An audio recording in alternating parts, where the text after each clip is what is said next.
Alright guys, what's going on? Welcome back. So, Diablo 4. They have kind of like this little series going on where they're discussing lore. I'm kind of late on the actual episodes of when these came out. I believe they have about 3. I'm going to check all these out because I wanted to learn more about the Diablo lore. And this is pretty much perfect. This is, I'm guessing it's going to be a simplified way of, you know, the backstory of everything with Diablo 4 and pretty much, you know, what's going on, which is great for a newcomer like myself. So guys, sit back, get your snacks, get whatever you need to get. It is time to go into the world of Diablo. Before I start, I may actually like create an entire playlist, you know, going through the entirety of the Diablo lore, because I believe this is just for Diablo 4. I don't know how much it bleeds over into the other Diablos. So I mean, I would think some of, you know, most of the stuff is interconnected, being that this is all the same universe, but we'll see. Episode 1, it is titled Creation. Let's go. Oh, and I also, hopefully sound balancing is gonna be much better. I have like my mic kind of propped up on something. Hopefully you guys can hear everything much clearer. I'm closer to the mic. We'll see how it is. All right. Okay.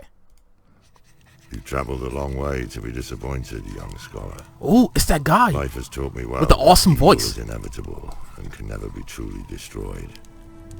It can be banished, it can be thwarted, it can be driven back, but only for a time.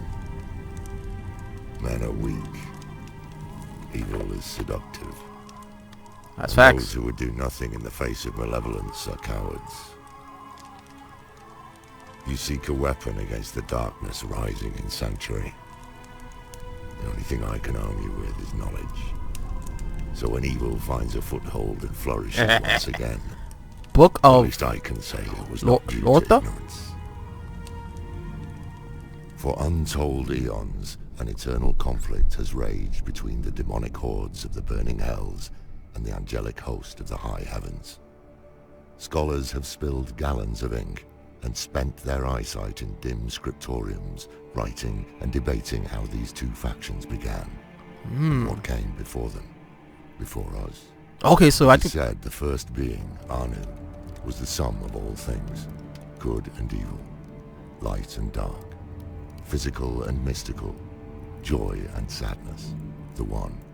Anu wished to be free from the malignance of evil, and so separate. So is Anu the god of the world? Within. But what is cast off does not simply disappear, and that darkness found its shape in the seven-headed dragon, Tathamet, the prime evil, who fought ceaselessly with Anu to their mutual destruction. Bro, look at this art. It is said, when the remains of these two titans settled, the universe as we know it came into existence. All the realms of the high heavens, the burning hells, and pandemonium. Tathamet's Pandemonium gave birth to the burning hells, and each of the 7 heads transformed into the 7 great evils, each with bro, dominion that's over their own incredible. realm. The 3 most dominant of these inherited the title of prime evil, feeding off one another to maintain dominion and rule over the legions of the burning hells. There was Mephisto, Lord of Hatred, intelligence and cunning, father of Lucian and Lilith, the mother of Sanctuary. Oh. Baal, Lord So of Destruction, Lilith has a brother? corrupter of the World Stone. And Diablo, Lord of Terror, as Deckard Cain once wrote, for as long as man fears the Wait, so dark, Diablo isn't the big Diablo. bad? Loading, are you serious? Oh, come on, bro. Alright, we should be good now. the dark. Diablo will remain the most insidious and, I would argue, the most powerful. Technical of issues. evils. The 4 lesser evils, no less dangerous to the people of Sanctuary, are not to be discounted on the basis of their title. Underestimating their capabilities and intentions is a sure path to our destruction. Belial, Lord of Lies, uses poisonous untruths to create an ever darker fracture. Yeah, I wonder how much of these, like, Juriel, Lord of pain, revels I wonder in how the much of these cacophonous demons we're screams actually going to of see those in physical 4. agony. Even demons are no Hey. stranger to his torment. Andariel, Andariel, the nice. maiden of anguish, Nice. is the counterpart of Duriel. Whereas he delights in bodily torment, Andariel derives pleasure from anguish of the mind and soul. Asmodan, the Lord of Sin, a clever manipulator and master of temptation, loves vice in all its forms, but revels most in the failures of others. Demonic hordes spawn from the vile cavities of the burning hells, a host of ravenous, furious monstrosities that reflected the poisonous elements of their progenitor. There are demons beyond counting in the burning hells. Shit. At the center of the high heavens lies the crystal arch. Alright, so said to now be the formed of angels. Anu's spine. When it vibrates in perfect harmony, an angel is created, embodying an aspect of what Anu had once been. The purest of these become archangels, and 5 rose above the rest to lead the host of the high heavens. Imperius, Archangel of Valor, a brilliant tactician who commanded the warriors of heaven and led them into battle. I'm guessing with these hell, are like angels from past games as pride well. has led to much destruction. Tyrael, former Archangel of Justice, who abandoned his rigid dedication to justice and took up the aspect of wisdom instead. Ah. He supported the many causes of humanity, renounced his angelic nature, and fell to earth as a mortal. Wow. Sanctuary would have fallen to darkness long ago without his aid. Inarius, Angiris. creator of Sanctuary, served under Tyrael and was an advisor to the council until he rebelled. Auriel, the Archangel of Hope, who embodies the shining light of a bright future and sees the potential for good in all things, but who is no less a warrior than the others, dispatching those who spread despair and darkness. She is said to lead the chorus of the high heavens in harmony. Ethereal, the Archangel of Fate, who Ethereal. comprehends the tangled web of fate. Yo, and isn't that a time, real arc?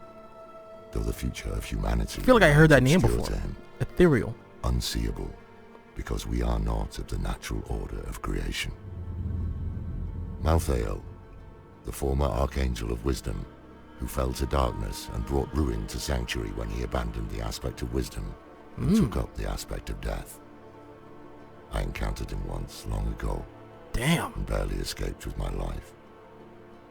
Few who met him after his transformation survived. After all, no one can stop death. These 5 archangels formed the Angiris Council and ruled heaven in harmony until Malthael abandoned heaven.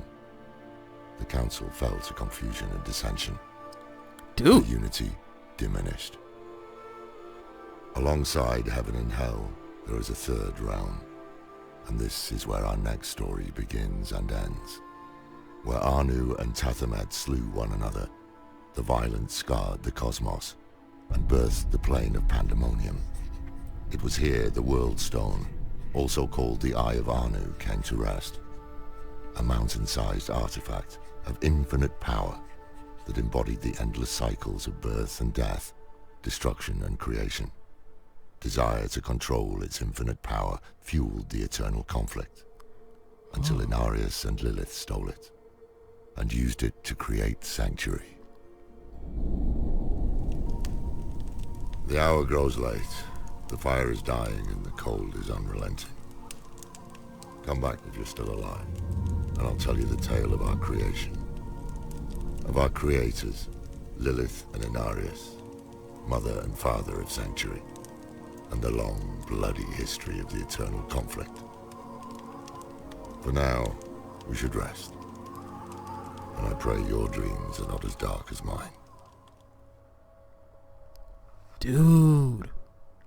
Okay, wait, so it sounds like, at least at the beginning of everything, there was just one source, an Anu, and he kind of split off. It seemed like this source like split off its I guess it's, you know, corrupted side and outbirth these demons. And at the source, what, Tamriel? I think that was the name. Names of these two titans settle. To top. Shit, how do you say it again? Oh my god, man. Found its shape in the seven-headed dragon, Tathamat. Tathamat. Okay, Tathamat. Jeez. Yeah, so it seems like this source, like, it mostly split itself away from its flawed side. But that's crazy.